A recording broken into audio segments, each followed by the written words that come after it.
Okay. This is one of our Chalk Talks that we've been looking forward to this year. We have Alyssa Denham with us, and Alyssa has a fantastic background. But real quick, the whole reason and purpose that we do these Chalk Talks, both for our Hang Tough organization, we open it to the public, is just to give everybody an opportunity to learn from other people that have been through the process and that have experience. It's a good way to just hear, both about, their high school experience as well as, the transition from high school to college and how that was. Everybody's recruiting experience is completely different. That's something that we've been able to, make a little more evident by talking to different guests, is just that journey. It really depends. It could either be seen at a tournament or somebody that really did work through it and track where they wanted to go and went to their camps, to just having a relationship with somebody and it just happened for them. And it really doesn't matter if you go to a community college or a four-year college. We've had guests on that started off on the community college route and then transferred into a major college and then went on to play pro. So, there's a lot of respect for anybody that, puts in the work and that really has the passion to play. And that's what this is all about, and just sharing that softball journey with our players and giving everyone an opportunity to ask questions. So like I mentioned, we have Alyssa Denham joining us tonight. And Alyssa, you can correct me if I'm wrong with any of this, but are you a grad assistant right now at McNeese State? No, I was the assistant coach. I was the pitching coach at McNeese State last year. Okay. So you've got some coaching experience under your belt. Mm-hmm. And I know you've got a broad background, like your entire family has played softball, and you had a number of family members that went to McNeese State. Mm-hmm. So we'll look forward to, talking to you about that as well. You played with Team USA at the Pan American Games, this fall, and I know a number of our players followed you, and we would post the scores, and everybody was really interested to see how the team was doing and excited about softball in general. And you guys won the gold medal, which is awesome. You played with Athletes Unlimited this summer, and from everything I was following, it looked like you had a fantastic summer, and you were one of the captains, correct? Yes, on the sir. team, and led a lot of the scores. I think in the final session there as well in the pitching categories. Mm-hmm. So that was, and that's right nearby. So we've had players and coaches go to Chicago to watch some of the games, which is great. And we're looking forward to that again this year if it's in the Chicago area. Mm-hmm. And then you also played with the University of Arizona. You were a 4-year letter winner there. And then you also played your freshman year with University of Louisiana. Is that correct? Yes, sir. Yep. All right. So is there anything that you want to touch on, maybe specifically that, this is kind of just a broad overview, and we'll kind of hit each one of these things as we're going through in the questions, but is there anything I left out that you want to just, highlight? No, you got it. I mean, the answers to the questions are going to add a lot more detail into everything. I've kind of had a crazy career, and I transferred, I decommitted when I was verbally committed. I've kind of done it all. So I'm excited to share some knowledge. Okay.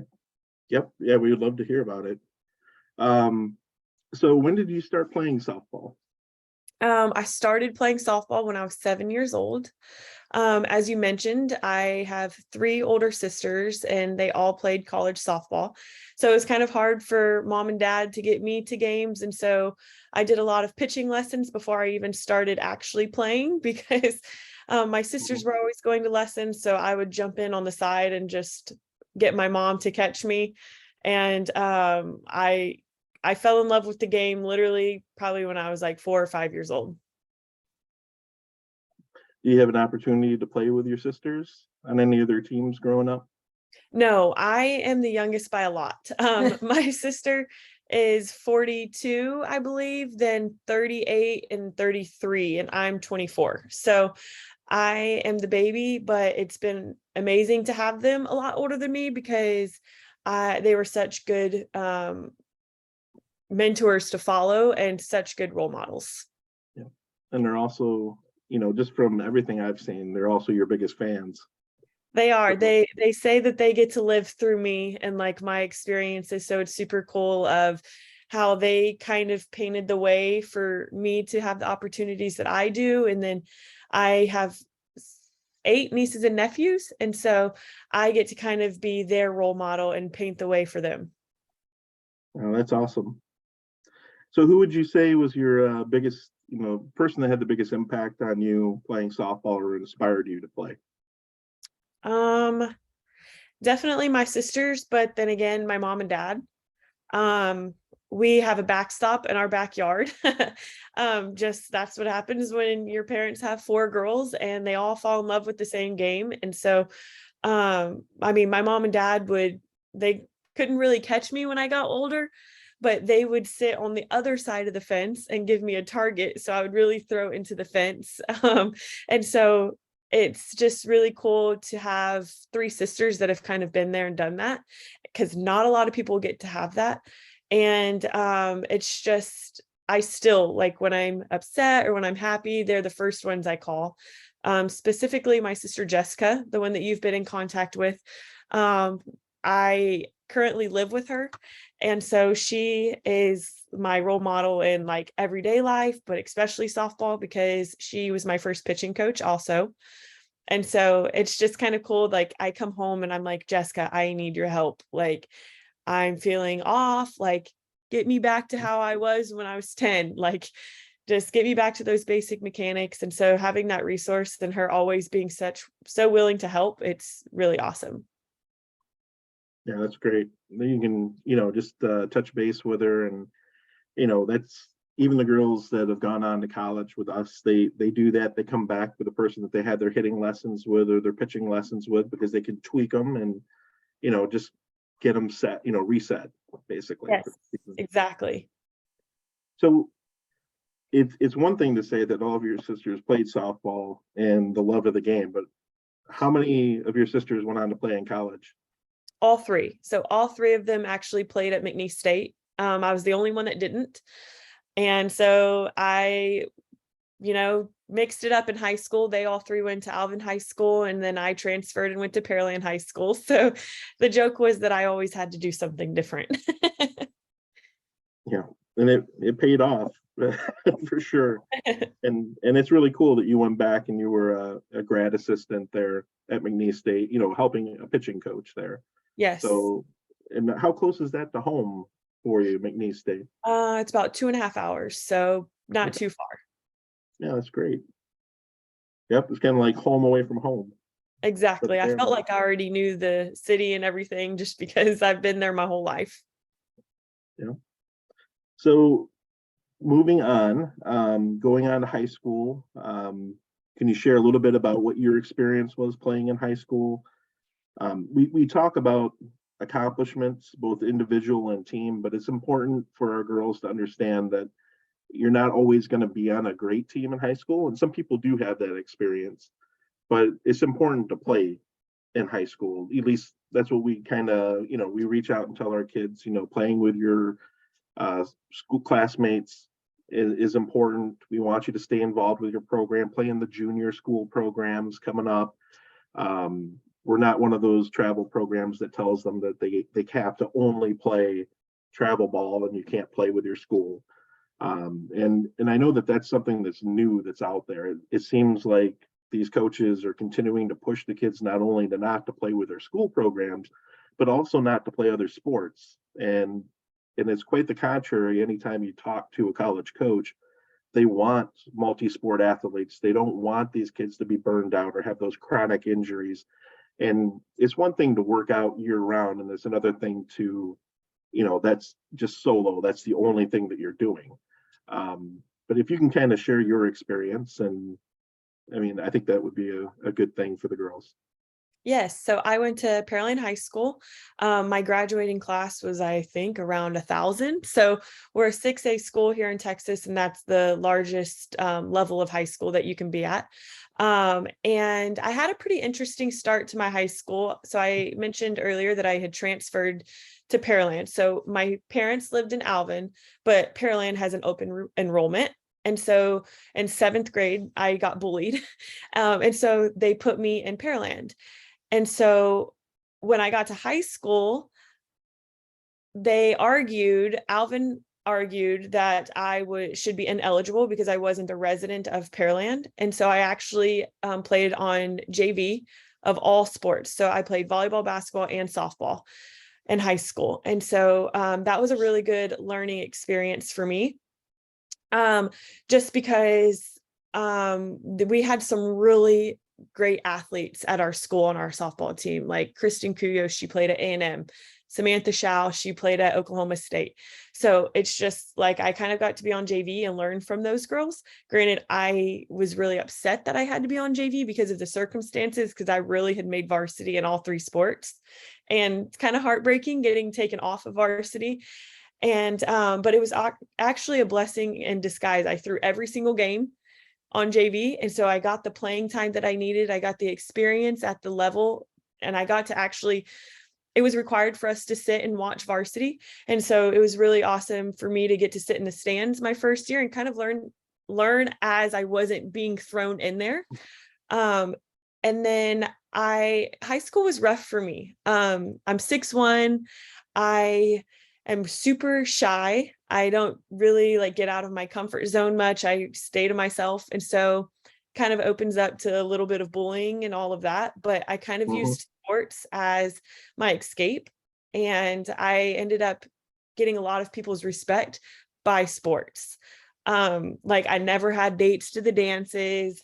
I didn't get asked to prom, even my senior year. And so it's just, high school is a tough place. And I do think it's really important in order to play softball or other sports in high school, because like for me, that's how I made my friends, because I didn't talk in class. I wasn't answering the questions in class. Like when my teacher was asking me, I was on the front row, but like I would not talk. And so that was my way of making connections and finding people with the same interest as me and the same work ethic and all of that stuff. I do think it's really important to play other sports in high school. It was a battle for me. My high school coach didn't want me to play other sports. And my parents were like, look, this is your decision. You have forever to play softball. And I learned that I played basketball and volleyball. I had the highest vertical on my softball teams. I had the most athletic movements, like side to side, that type of stuff. And so I really think that it's because other sports built different athleticism and kind of shaped my athletic ability. And people are like, you're 6'1" and you're a pitcher only, but like, why are you the fastest? How can you jump the highest? And I really think it's because I played other sports growing up and I used different muscles rather than only the muscles that I used pitching or only the same movements as softball uses. And so I think that really has given me an advantage, especially getting older, because I am a PO now and I don't play other sports. And so I do find that I don't move as well as I used to. And so I still, like my nieces and nephew, they play basketball. So I still go out and play with them just to try to sharpen up those tools. And I want to stay crisp on every athletic movement that I can possibly have. Yeah, very well said. And I'll add in too, I had a rough high school experience through softball also, just because my coaching staff, they weren't really fans of me. My high school coaches were not great fans of me, and they really still aren't. But I truly feel that I never did anything but besides be myself, and that was shy. And I mean, when I am on the field, my most competitive side comes out, and I don't think I always handled it right. But it was tough to have to learn how to handle like adversity with coaching and adversity of like playing wise too. And so when I got the opportunity to be on varsity my sophomore year, I I pitched every single game really of my whole career, I think. And so it was really cool. I think it's cool to not have your coach on your side at all times, because you kind of learn to be independent and not so like leaning on somebody the whole time, because in college you don't really get to lean on anybody. Like, it's very independent, and they don't tell you something after every single pitch and every single play, and it's kind of within yourself to figure it out. And I think that that's why I became successful in college, because that was kind of the same standard and expectation in high school. We went to state my senior year and we lost. We got second place in state. And it still hurts. I didn't think I would care, like, after like going to the World Series and all that stuff. But I'm like, man, we had 14 seniors my senior year, and all 14 went to play at the next level. And Wow. so it gives a whole different perspective of having, Division I athletes sitting the bench, and seeing how they overcome that mentally, and just how great of a teammate they were and stuff. And so I'm still friends with a lot of those girls, and it's just awesome to say that all 14 went to play at the next level. Oh, that is really cool. I'm sure that doesn't happen very often. I don't think so. Yeah. So how about you? What about individual accomplishments in high school? I was telling my mom, I don't really remember every individual accomplishment that I had. I know that I was like Gatorade Player of the Week several times. I did not get Gatorade Player of the Year. I was an All-American in high school, I believe my junior and senior year. But the major thing was we hadn't gone to state in 6 years. And then my senior year, we went to state. So I got to graduate in Austin at the hotel that we were staying at and stuff. So that was really cool. And that was such a great experience. Yeah, that's great. So how about what was your travel experience like? Was it a lot different than the high school experience? And your experience in high school is similar to many of the girls that that we deal with in travel sports. It's not always ideal. And sometimes it's a tough situation, either with the team or the coaches. Sometimes they're not on the same page, taking it seriously too. But we always try to encourage and support our girls to continue to play. But a lot of times that travel experience is sometimes a polar opposite from the high school experience. And I was just curious what your travel experience was like. My travel experience was incredible. I played for the Aces Express. And so now they've combined with the Bombers, and that's who I kind of help with sometimes, like when I'm home. So I'm super close with all of those coaches. And they kind of brought softball like from high school, where it was really tough, not really feeling like I've supported and all those emotions. I went to travel, and it was the complete opposite. Like, I still look at those guys as a fatherly figure. They took me under their wing and taught me that it's okay to be quiet and it's okay to be shy. And I mean, like, let's be real, pitchers are weird, because who would want to go out there and be in the middle of all the chaos? And so they kind of taught me that it was okay to be that way and just embrace who I am. And so I truly feel that they kind of paved the way to my success, because I was a little insecure. I got bullied, so that doesn't help. And so they just truly took me under their wing. And the group of girls that were on my travel team, they were incredible. I'm still best friends with so many of them, because we all kind of had similar experiences. You would be surprised of how, like, great athletes, just high school ball is tough, but it's so important to play and to finish, because in college, it's hard. It's way harder than high school.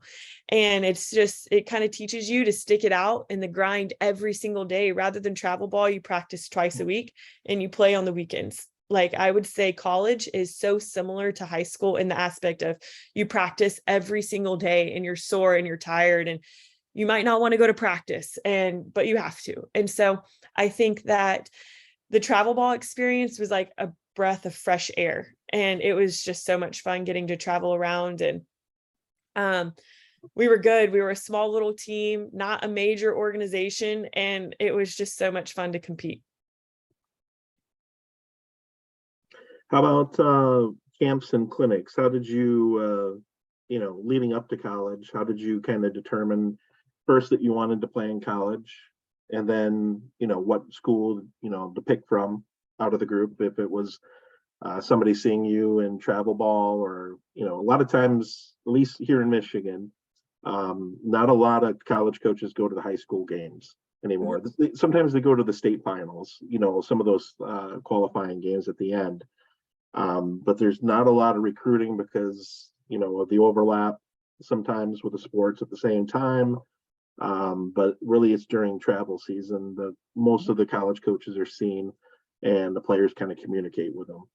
But what was your experience? Was it camps and clinics? And also, what do you think were some of the important things that you saw that kind of set players as, apart from other players at those types of things?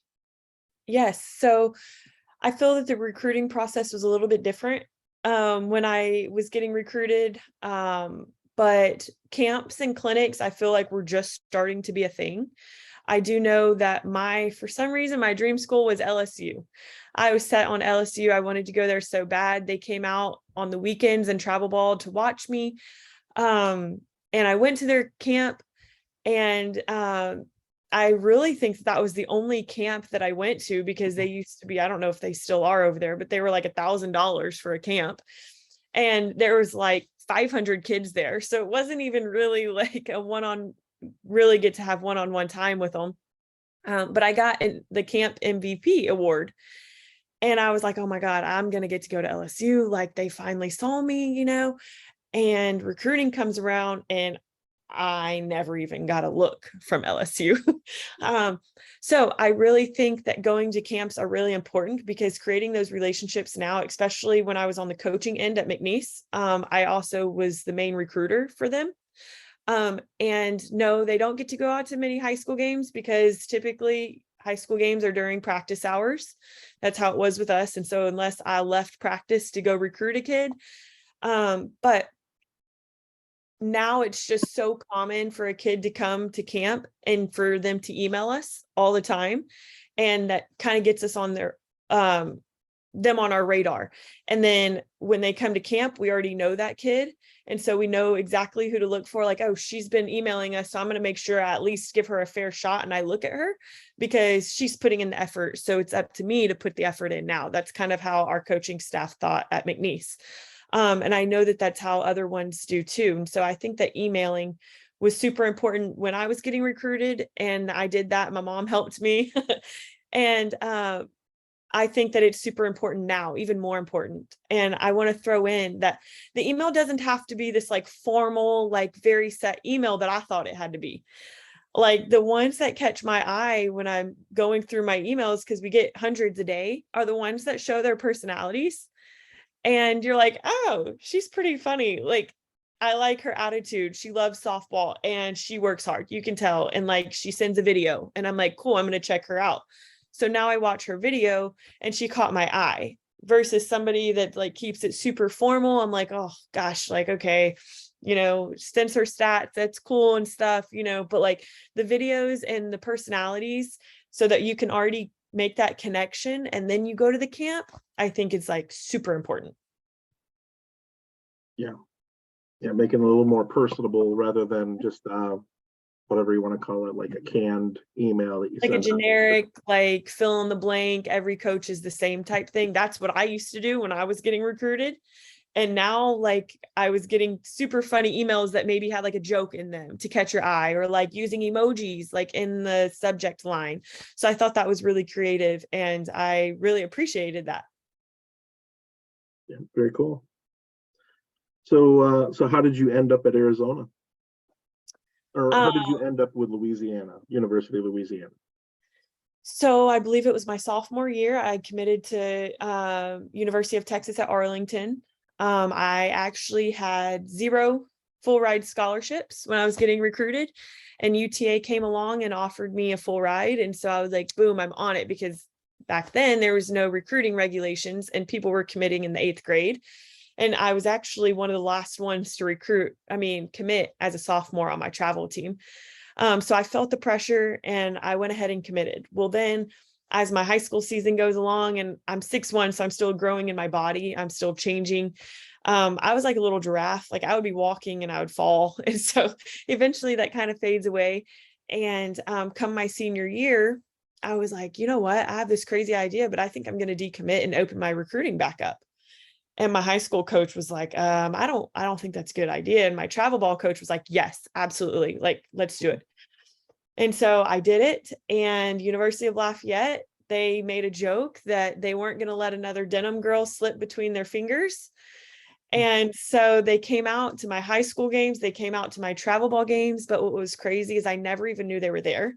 They would sit out in the outfield under a tree, or they would sit in a car and kind of watch how I reacted. And I never knew that they were there. They weren't sitting in the stands with a clipboard. They knew what I could do, but I think that they wanted to see how I reacted outside of the field as well as on the field. So that's kind of stuck with me. And I always like to throw that in there when girls are listening, because it's so, so important that how you carry yourself and how you talk to your family and your parents around the field, people listen, and college coaches listen and they hear you, and even how you talk to their siblings. And they're annoying sometimes, but they're listening because they want respectful people. And even through frustration, they want people that can handle themselves with respect.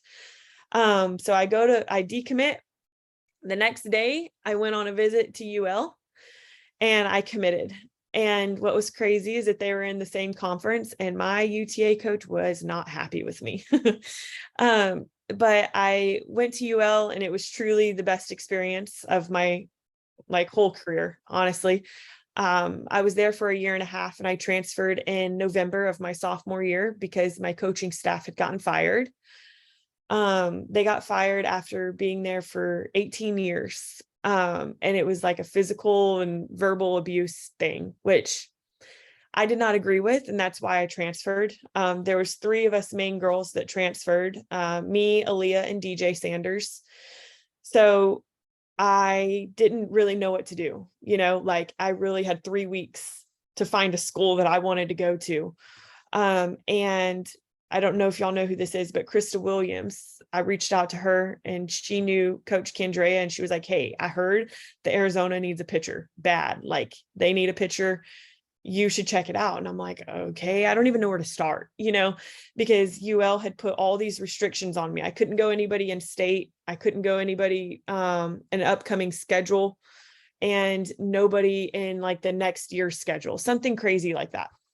And so that took away a lot of schools that I would have wanted to go to. But I ended up taking a visit to Ole Miss first, and I loved it, but I just didn't feel at home. Like you have this feeling of like when you step on campus, it just wasn't it. It's a beautiful campus. And then I went to Arizona and I was like, oh yeah, one, I like the tradition.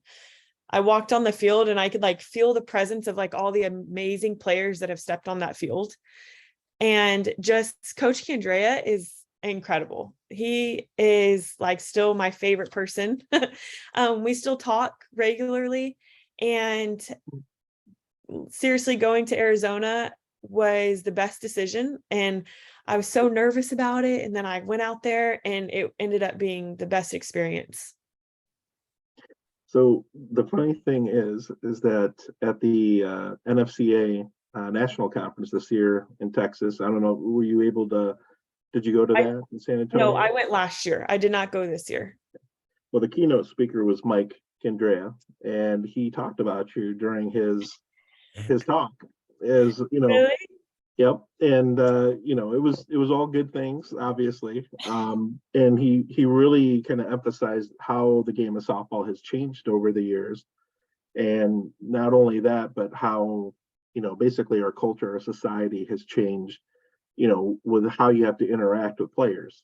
And he was basically talking about that there's things that he's done and said as a coach that he looks back and reflects on it, that he would change, because he said as he moved along, he recognized that you need to treat the players as people first and then athlete second. And he thought that that was probably the most successful part of his career, coaching, when he did that. And he kind of used you as an example and talked about it, which was really cool. That is awesome. Thank you for telling me that. Yep. Yep. Yeah, he was a fantastic speaker. And I've been waiting for him to, hoping that he was going to pop up again at some of these conferences and clinics. And it was really great to hear him and then talk to him a little bit afterwards at Yeah, that convention. he is incredible. Like the fact that he coached for 36 years, he has a calendar. And in the calendar, he started his first year of coaching and he's wrote down every single player's birthday that he's ever coached. And so every single day, the first thing in the morning, he wakes up and he checks his calendar to see whose birthday it is, and he sends them a personal message. And that seems so minor, but like such a big deal. Like he even has my parents' birthdays and he messages my parents on Christmas and Thanksgiving and everything. And that's why you have so much respect for him, like playing, because he cares about you as a person and he cares about your family. So you're willing to do literally anything. Like if he told me to run through a brick wall, I really would, because I know that he wouldn't tell me anything wrong to do. Seriously, I trusted him. But it first started by creating that relationship as people. And he always said that in his younger years of coaching, he made the mistake of only caring about winning. And the winning faded away, and everybody knew that Arizona hadn't been to the World Series and all of that. And that's when he had to get to, like, these girls need to be cared for as people. And so he started reaching these girls in different ways. And so it's been really incredible. Yeah, I love that coaching philosophy and talking about it. And that's something that we try to emulate here in Hang Tough with our coaches, and we talk about it. And I think it's really important, and I've been doing it for a while. And you have to let the players know that you care about them and that there's a support system and that it's safe here. It's about having fun and playing. And every girl isn't going to go on and play, softball in college, but every girl is going to go on in life. And you want to make sure that they're, help them be the best people they can be and be supportive of their lives as they move forward. Yes, I agree. How about the transition from high school to college? Because you were, at least what I read from the the Louisiana Writing Association or Sports Association, you were a freshman, selected as freshman player of the year, at least through that association. And you were all conference your freshman year. So you had a lot of success coming right into college. Was it easy for you making that transition, or was it more harder on the time management side and things like that? Definitely harder on time management. I still tell like my players now, like, I know you don't want to get up and go to class, because you know why? I got in trouble by my coaches because I was skipping class. They caught me not going to my 8 a.m.s because they did a class check and I wasn't in there. And I never missed another class after I ran. And so I think that the time management and just the mental, like, you're so drained, and it's just such a mental game, but then having to really be present in every single aspect. So like you have to be present in the classroom or you're going to fail and you're not eligible. Then you have to be present on the field. So just really being where your feet were was the hardest concept for me to grasp, because I spent all my energy, because I took like 20 hours my freshman year. So I was like drained in schoolwork and I didn't want to go to practice. And so then I would kind of come to practice towards the first few weeks, you're super excited, but then come like 6-7 weeks, you're drained and you're exhausted. And so that was the hardest part for me. And being away from home, I thought Lafayette was far away from home until I went to Arizona, but I was coming home like every weekend. And that almost made it harder on me, because traveling and then like the emotional roller coaster of coming home and then going back and being sad and homesick all over again, compared to Arizona, I was so far that there was no way I was coming home for 2 days and then going back. And so I think that Louisiana taught me a lot of different things because the coaching staff was very patient and guided me through a lot of things. I always say if I went straight to Arizona out of high school, I would not have made it. I don't think I was mentally tough enough to make it, and classes in college are hard. And I was a special education major, and so it was tough. And just the overall experience at Lafayette, I feel like got me ready for Arizona, because Arizona is like, Lafayette's like a little fish, and then Arizona is a big fish, and there's so many people around, and class sizes are 300-400 people. And so it's just a whole different experience. So I kind of got to transition twice, but I will say going from high school to Lafayette was definitely the hardest transition, just with everything, schoolwork, finding time to do homework. Oh my God, I would be up till like 2 a.m. doing homework, and then had to be back in class by 8. So it was tough. Definitely like having a full-time job, or Yeah. 2 full-time jobs basically at the same time. Yes, and you're wanting to give 100% effort, but you almost don't even have like the work capacity and like brain capacity at the beginning. You almost have to like work yourself up, and you have to get used to working that much because you're really not used to it. So how about we kind of touched on it a little bit, but what was your overall playing experience in college? Incredible. I loved it. I went to college and I said that I wanted to leave, hopefully accomplishing every single accomplishment that I wanted to. I wanted to leave a better person than what I came in, and I wanted to leave the program a better place. And I can honestly say I checked all 3 boxes. And so that people are like, do you miss college? I'm like, no, not really. Like, I went in with a plan, and I feel like when I left, I executed that plan. And so I can almost rest my head down at night and be like, okay, I did what I needed to do. I accomplished what I wanted. And now it's on to the next chapter. Like, I don't ever think I've woke up and been like, man, I miss college. Do I miss my friends and my coaches? Yes. But my overall college experience was literally incredible. Getting to play in the World Series was a dream come true. I had all my family members there both times we went. I had like my own section of people of about 40 people. And so that was really fun. And that experience is something I'll never forget. Awesome. Yeah, it definitely sounds special, like your journey.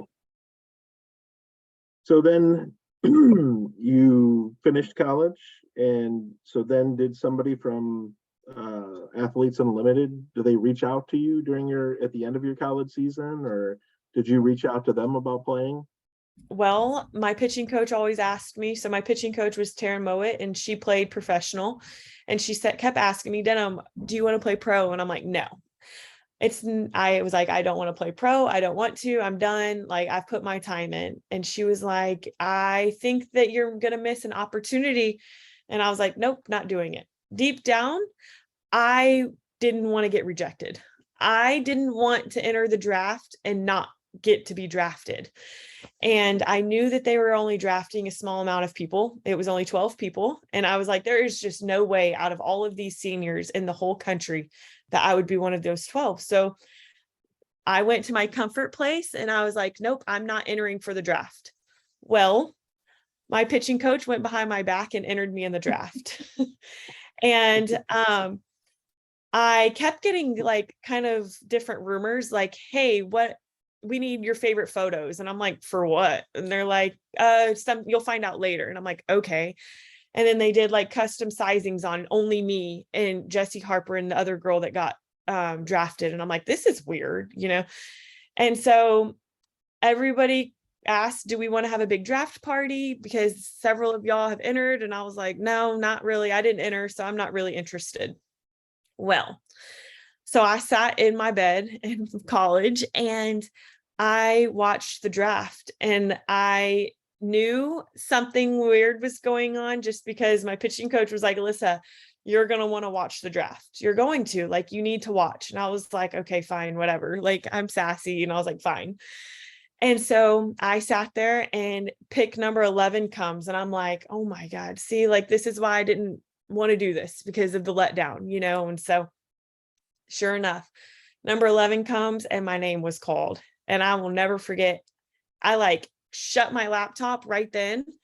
I like ran downstairs, called my parents because everybody was watching, because my pitching coach told me to tell everybody to watch because it was important. And I needed to watch my teammates too. Like, she kind of made it like a team thing. And then, so 3 of us got drafted out of 12. And so that was pretty incredible for our overall program of just having 3 Arizona players. We had the most out of everybody. And so that was awesome. I still currently play with Athletes Unlimited. I placed 15th my first year. It's all based on a leaderboard. I'm sure people are familiar with it. And then I re-signed, and then I got 2nd place. So it's kind of funny. I tied with my past teammate for 15th my first year with Deja. And then my 2nd year, me and Deja were tied for 1st place, and she hit a home run to take the lead over me. And so it's just really cool to have both Arizona players though on the top 2. Yeah. No, that makes it even more fun, especially, when you know people that are playing with you or you're competing against. And it is different, the whole point system to get used to. But once you get used to it, it's a lot of fun to watch. It is. Yeah, it's difficult, and then you catch on, and it's easy to get trapped in and keep watching and get super engaged in it. It's awesome. So at that point, when you finished your season, did you know that you were going to play for Team USA? I did not. I've never gone to a USA tryout. I just really haven't ever thought about it. And so I didn't ever know that the opportunity was really there. I'm friends with all the girls that play on USA and all the other countries. And so my parents flew out to Chicago, and we were actually driving back together, and they surprised me and took me to the Field of Dreams. And so I was at the Field of Dreams walking through the gift shop, and this number kept coming up on my phone. And I was like, who is this calling me? I kept declining it.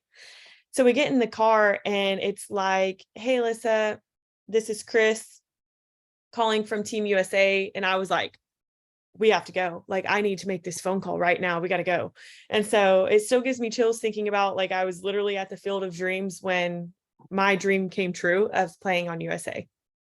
But yeah, they asked me if I had a passport, and I was like, no, but I will get one. As soon as I get back in Alvin, Texas, I will get one. And so I did, and got to go to Guatemala City, and I had never been out of the country.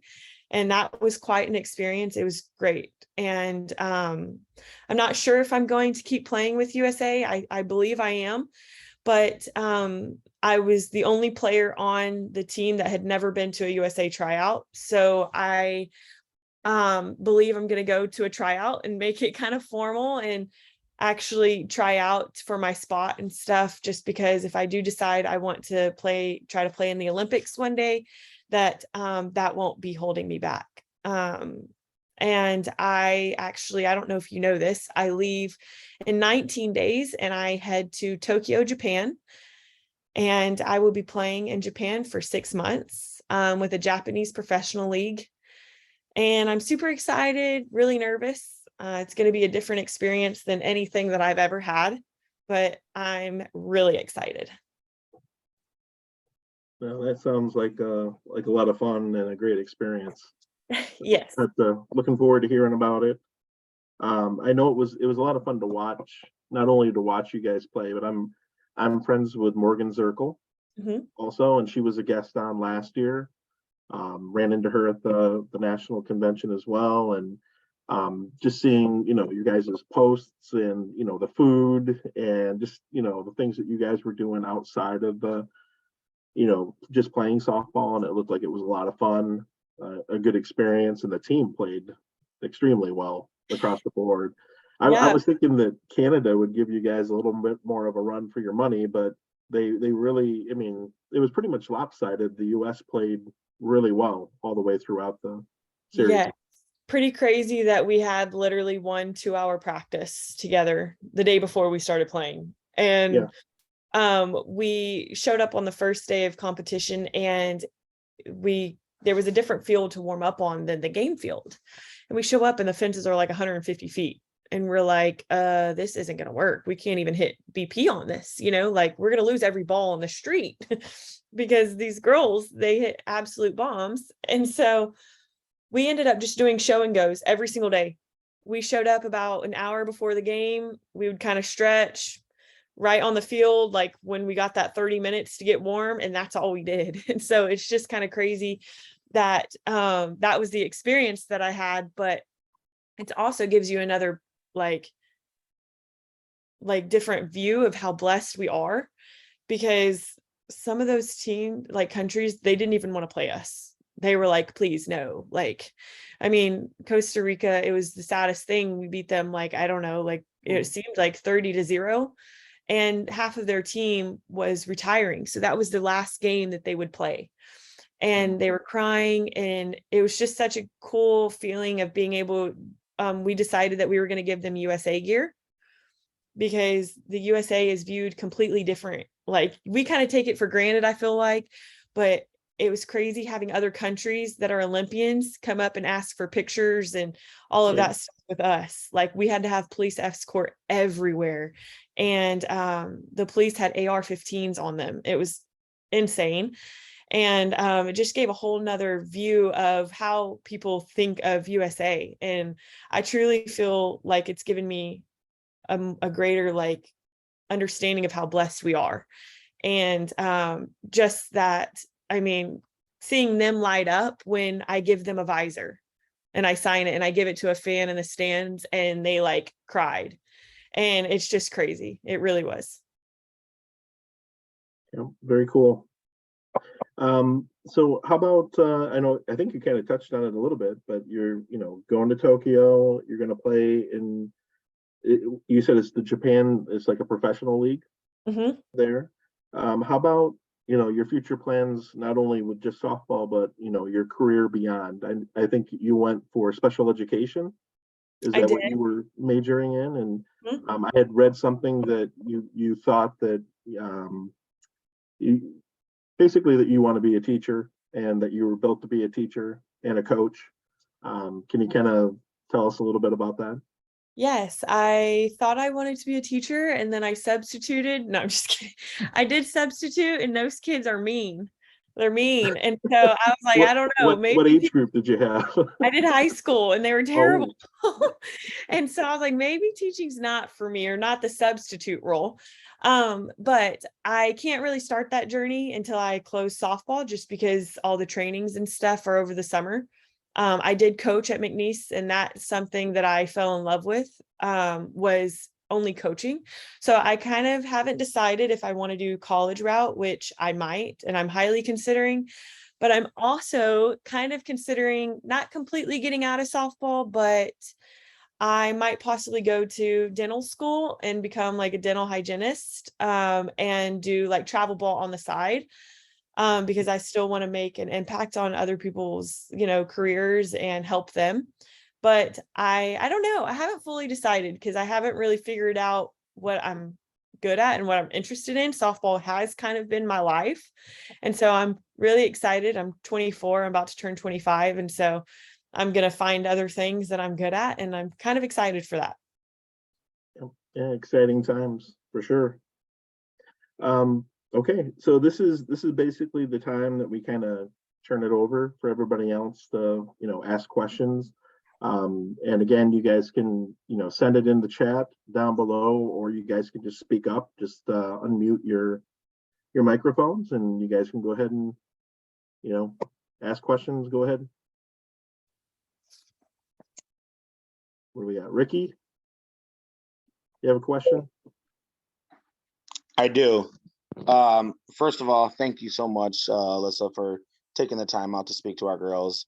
I have a house full of five people listening, so you kind of resonated. My son's kind of going similar journeys right now. He played at a D3 school and just moved to a D1, so he's trying to adjust there as well. And just listening to your story is kind of is helping all of us understand a little bit more.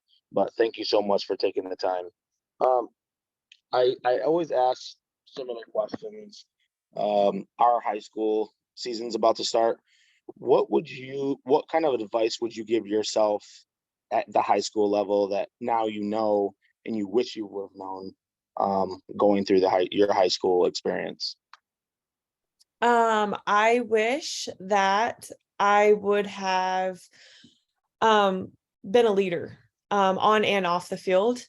I think that I kind of stuck to myself a lot and kind of only worried about what Alyssa was doing in order to prepare and be a good player. But I didn't really get anybody, like, I don't feel like I did my part of getting people together to become better, like versions of themselves or in softball. And so I have two nieces that are freshmen in high school, and they just made varsity. And I've been trying to encourage them to use their voice and to be a leader. And their high school team's not very talented. And so even more the reason why they can, get to know their teammates on a deeper level and find a way to connect with them, because when you connect with people, they follow you and they follow your example, and now you're a leader and a mentor to them. And so I think that that would be the main thing, of not only worrying about what Alyssa was doing in order to take care of her business, but checking in on my teammates and making sure that they were okay and that they were doing what they needed to do in order to be the best versions of themselves as well. That's awesome to hear. Yeah, we I help out with the varsity level. My daughter, she made varsity as a freshman last year. So yeah, and I've always preached to our girls, like, no matter where you're at, what you're doing, what sport you're doing, even if you're not playing sports, still be a leader in the classroom, be a leader in the hallways, be a leader outside of school.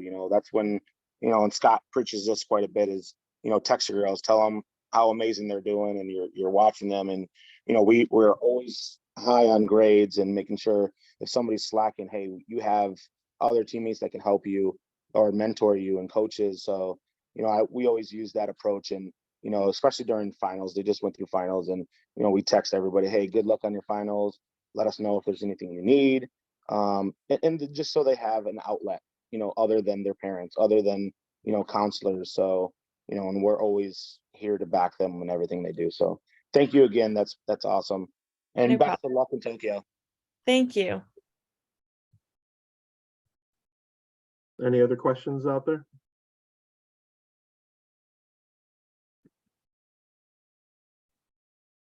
Let's see. I see Peyton's on here. Peyton's always good for a question.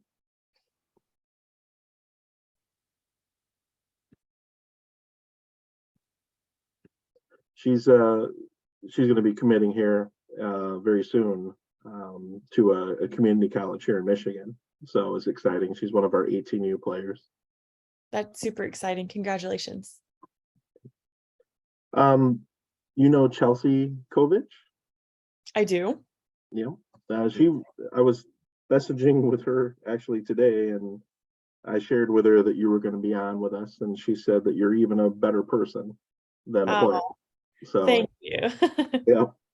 yeah. So it's really cool, just being involved with softball in general, just with all the different coaches and players and all these different journeys that everybody is on, and they share their experiences. And it really seems like the softball community is really welcoming to sharing that, ideas, thoughts. The NFCA coaches clinics are always fantastic to hear from different coaches and their perspectives, but just hearing about the things that are important out there. And I know Chelsea's a big advocate for mental health awareness, and that's something that I think is really important as well. But yeah, it's a small world for sure. Yes, and I think it's super incredible that I kind of learned through AU that some of the best players are better people, like Amanda Lorenz and Morgan Zirkle and all of those girls that have the big names. And you get to know them as people, and you're like, wow, I don't even care that you're an amazing softball player, because you're an amazing friend and just person in general. And so I think that that's what has really impacted me recently, is finding out that people care that you're good, but people care more when you're a better person and you do things for the community, and you use your platform in the right ways. And so I think that those girls have kind of taught me at AU of, like, your character almost means more than what you do on the field. And it really does, and it leaves a lasting impression rather than the great game you had or the amazing stats. Like, it's always a compliment to know that people say that I'm a good person. That means more to me than, oh, she's a good player. Yep. And, another person that we had on, and she's involved with our program, is Sierra Romero. Okay. And she's always trying to do, she's not looking out just for herself. She's looking for, products to endorse or things to be involved with to help, women in professional sports and having more opportunities. And, I always think that that's really admirable because, like you're saying, she's using that platform and she's trying to find the right way to do more for others. Yes, exactly. Okay. Well, last call. Any other questions out there? There's not a bad question. Got a quiet crowd tonight. I know a few of our girls went to a college softball clinic today, so I'm sure they're tired, and it's always great, to have our girls going. We have a former player that's playing starting shortstop for Spring Arbor University, and it's cool that you have players that have played with them that are going there to the the clinics and so on. And Maddie's sending me pictures of our girls that went to the clinic, just to share who showed up, and it's always fun. So, That's awesome. all right, well, if that's it, I guess I just have one other question for you. I had a list of questions just in case everybody was quiet, but Ricky's question was great. Just your perspective, and what would you say to yourself, and things, with high insight. How would you approach things, in high school? I think what you were talking about before, as a player and getting exposure, we try to talk and introduce the concept to our 13 and 14-year-olds that when you are playing, yes, they're there, somebody might be watching somebody else, but they see you on the field, and maybe your lack of effort, your attitude, the things that you can control. If you're behaving improperly or poorly, they can scratch you off the list. And I was talking to a coach over at MSU, and she was a pitcher, Jessica Bograkis, and she was a great pitcher in college. She set all kinds of records at Michigan State, and she was doing their recruiting. And when she went to, it was a complex down in Battle Creek, Michigan, and she's watching a specific pitcher that she came there for, but she was hanging around, basically not to just see the pitcher do well because the girl had a lot of success. She wanted to see what would happen if she, ran into some adversity, failed at something, how would she bounce back? What would her attitude be like? How would she treat her teammates? And I always remember the story because she said that during the game, it came down to the last inning, and they were up 2-1, and there was a girl on, I think she said there was a girl on third and second, 2 outs, and the girl's up to bat, and she hits a pop fly up into right field, and the right fielder dropped the ball, and the 2 runs scored, and the other team won the game in the state finals. And she said the first thing that the pitcher did was that she ran out to right field and she hugged the outfielder. And she said, okay, yeah, that we want a player like that on our team. She was super supportive and everything. And I just wanted to ask you, as a college coach, and you're watching these girls, and I know a lot of times they don't even think about the social media aspect, how it can haunt you and follow you, and it's a reflection of you, whether it's fair or not. That's what people have in front of them to kind of, they're kind of looking at you on the surface to get an idea of what you're like before making a commitment to you. What kind of advice would you provide those girls as they're starting off, and just how important that is, for their future? Yes. So social media plays a huge role in recruiting, whether people realize it or not. Especially I was the youngest one on staff in charge of recruiting. I would go investigator and stalk each recruit that we were looking at, and I would find some crazy things on there, and that would determine whether they got an offer or not. And it's kind of sad and scary. But I mean, we always said that if you don't want your grandma to see what you post, then don't post it, because it's probably not appropriate. And like the rule was like, if there was curse words in the post, and even though you don't say them, you're still guilty, because the argument's always, oh, I didn't say it, or I'm lip singing, no, it's still, it looks bad. It's not a good look. And so that was kind of the rule. But it really is, it's kind of like, we always say, it's like you're on a first date with somebody, and your first impression is that they have a bad attitude, or, something that's a deal breaker on a first date. That's the same thing as like a college coach coming to watch you play, is if you leave them with a bad impression on the first time, it's really hard to bounce back from that. And so just to always try to be, a good teammate. College coaches, they don't expect perfection. I know I am at a professional level and I still fail. I give up 4 home runs 1 inning. It happens. And I don't expect anybody to be perfect, but what I do expect them to be is carry themselves with class and be a good teammate. I don't expect you to be happy after you give up 4 home runs. You don't have to be sitting there smiling like you're happy, because that's not real either, And so I just think that you can be mad at yourself, but not where it affects everybody else's mood and hurts the team. Like, there's a way that you can be upset and still be a good teammate and be supportive, especially of maybe somebody that goes in after you. And that's kind of like what I like to watch as a coach, because my philosophy is that I'm willing to teach people how to pitch and to get them better pitchers, but I'm not willing to teach people how to have better characters and to have good attitudes. That's not something that I'm really willing to negotiate or have to coach through at a college level, because that means they've got away with it for that long. And that's not something that I want to spend my time on breaking. And so it's just kind of a different perspective and thought to think about. And just of how you carry yourself. Like, I've kind of learned that even when I go inside DBAT, little eyes are watching me, and how I carry myself and what I wear, and how I talk, it's always being watched and it's magnified so much bigger.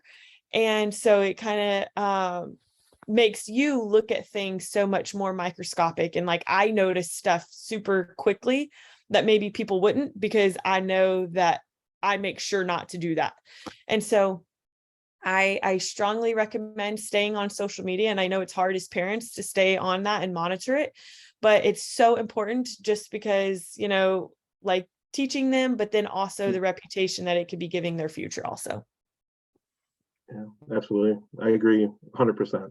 So, and it is a hard thing, especially, but yeah, parents need to stay involved and set the example with their kids. It's tough. Yeah. I mean, I have nieces and they're 14, 15 years old, and I have to be the social media police, and they hate me for it, but that's okay. I still do it. I'm like, hey, you should probably go ahead and delete that, and they do, but it's a battle. And they're not my kids, but I'm like, I'm not okay with seeing it and letting it happen, and so it's kind of the same as parents. And I always encourage my sisters to stay on it too, because I mean, it's kind of the responsibility of letting them have it. And so it can be either really good or really bad. Yep. Yeah, thank you for touching on that subject, because I coach basketball for 6th graders right now, and I literally just had this conversation yesterday, because some boys were posting inappropriate things, and I said, somebody can see that and misconstrue it as very derogatory or even worse. So that's funny that you say that. And it's my son looks at me and says, or just gives the nod, like, yeah, everybody's preaching this. So I'm glad you touched on that. It's hard because it's the trends, and I'm 24 and I find myself, I want to do the trends because I want likes, because, more followers, like whatever.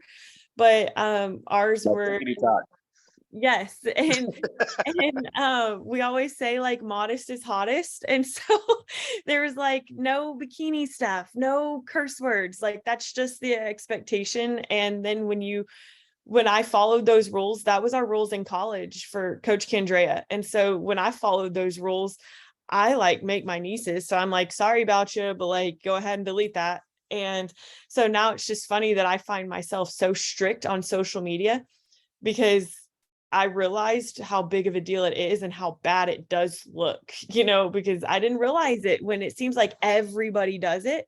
And it's like a common thing. You're like, oh, it's not that bad. It's a trend. Everyone's doing it. Well, not everybody, and you notice that the classy people and like the ones that hold themselves to a higher standard are the ones that aren't doing it. And that's what I was like, I want to be one of those people.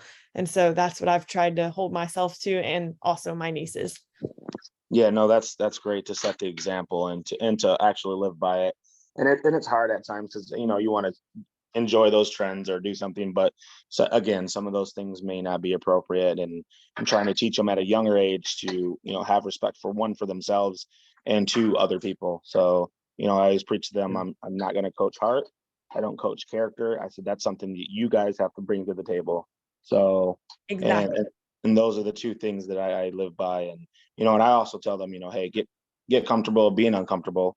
And that's the growth part of it. So again, sixth graders are a little different right now, and it's not like back when we were in sixth grade. We're a little bit different and tougher, and I have to take up coaching to a different level. And what you're speaking of about your coach, getting on a personal level, some of them, I catch myself feeling like a psychiatrist at times, and the big brother, or even the parents, and said if I could go just coach the kids, it would be a lot easier than coaching the parents. But we find ourselves getting trapped and involved, but when you show that you care, they follow you and they trust everything you do.